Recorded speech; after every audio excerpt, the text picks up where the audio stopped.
I was going to vote for Biden and then shifted towards Sanders because of the environmental issues. And then Mayor Pete had a big night in Iowa. So I was starting to, someone to have the momentum that, or, you know, the energy to go up against Trump. And I feel like Amy Klobuchar captured that in the debate. I voted for Trump for the simple reason that he is doing things for America. Whether I agree with his particular personality, issues that that are very public, he is doing things for America. He believes in the things that I believe in. 2020 미국 대통령 선거를 향한 첫 번째 관문, 아이오와 코커스와 뉴햄프셔 프라이머리가 치러졌습니다. 진보 성향의 버니 샌더스 상원 의원과 다크호스 피트 부티지지 전 사우스밴드 시장이 예상을 깨고 선두 그룹에 올라선 반면 전국 여론조사 1위였던 조 바이든 전 부통령은 도전을 면치 못했는데요. 클릭 글로벌 이슈 오늘은 본격 개막한 미국 대선 레이스 향방을 짚어보겠습니다.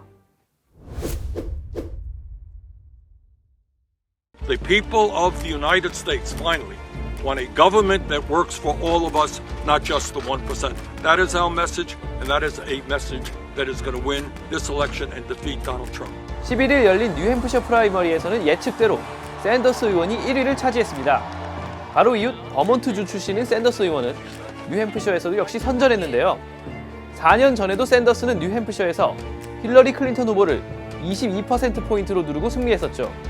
돌풍의 주인공 부티지지 후보는 2위에 올랐고 여론조사 하위권이던 에이미 클로부처 상원 의원이 예상을 깨고 3위에 오르는 이변을 일으켰습니다. Hello, America. I'm Amy Klobuchar, and I will beat Donald Trump. 엘리자베스 워런 상원 의원과 바이든 전 부통령은 각각 4위와 5위로 뒤를 이었는데요. 최하위권의 앤드류 양, 마이클 베넷 후보 등은 뉴햄프셔를 끝으로 경선에서 하차했습니다. 한편 일주일 전 치러진 아이오와 코커스에서는 부티지지 후보가 26.2% 지지율로 1위를 했고 샌더스 의원이 그에 단 0.1%포인트 뒤져 2위를 했는데요. 잠깐 코커스와 프라이머리에 대해 다시 알아보겠습니다. 코커스는 당에 등록된 당원들만 하는 투표, 프라이머리는 일반 시민들도 참여할 수 있는 투표인데요. 그래서 프라이머리가 더 전체적인 민심을 반영하는 것으로 평가됩니다. 또 지역 정당 본부가 주관하는 코커스와는 달리 주 정부 산하 선관위가 직접 관리하는 프라이머리가 더 객관적이고 정확하다는 분석도 있는데요. 어쨌든 첫 시험 결과만 놓고 보면 번갈아 1, 2위를 나눠 가진 샌더스와 부티지지 두 후보가 가장 선두주자로 치고 나간 셈인데요. 특히 부티지지 후보의 선전이 눈에 띕니다. 미국 중서부 출신의 하버드 대학을 졸업하고 맥킨지 컨설팅에서 근무하다 정치에 뛰어들었는데요.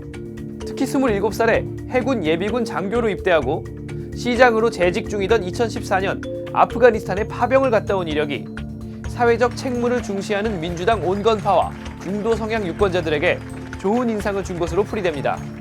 That is why they deserve both during and after their time of service the support, the respect, and the care of a commander-in-chief who knows what it means to hold a set of orders in your hand and will never let our veterans down. 단 부티지지 후보는 2015년 자신이 동성애자임을 밝히고 공개적으로 남성과 결혼했는데요.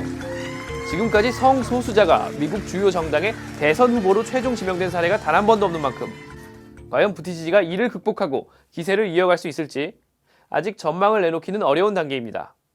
샌더스 의원의 저력도 무시할 수 없는데요. 사회주의자를 자처하는 샌더스 의원은 부자 증세, 학자금 빚 변제 등 선명성이 짙은 진보적 공약들로 미국 사회 진보, 좌파, 리버럴 진영의 절대적인 지지를 기반으로 삼고 있습니다. 샌더스는 부티지지보다 비백인이나 소수인종의 지지율이 앞서는 만큼 22일 네바다, 29일 사우스캐롤라이나에서 승기를 잡으면 유리한 고지를 점할 수 있다는 전망도 나옵니다. 하지만 전반적으로 민주당은 도통 일이 풀리지 않는 분위기인데요.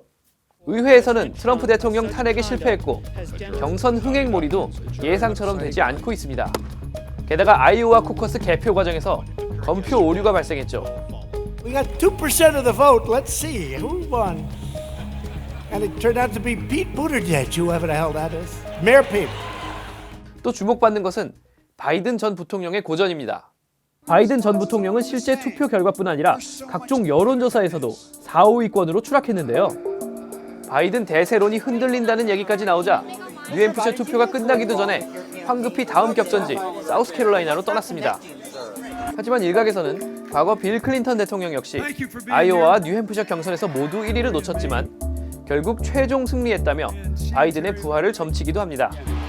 This is the first inning is the first four caucus and primaries. And so I'm going down to my supporters to get them moving down in South Carolina. 이제 다음 가장 중요한 경선 일정은 14개 주가 한꺼번에 선거를 치르는 슈퍼 화요일인데요.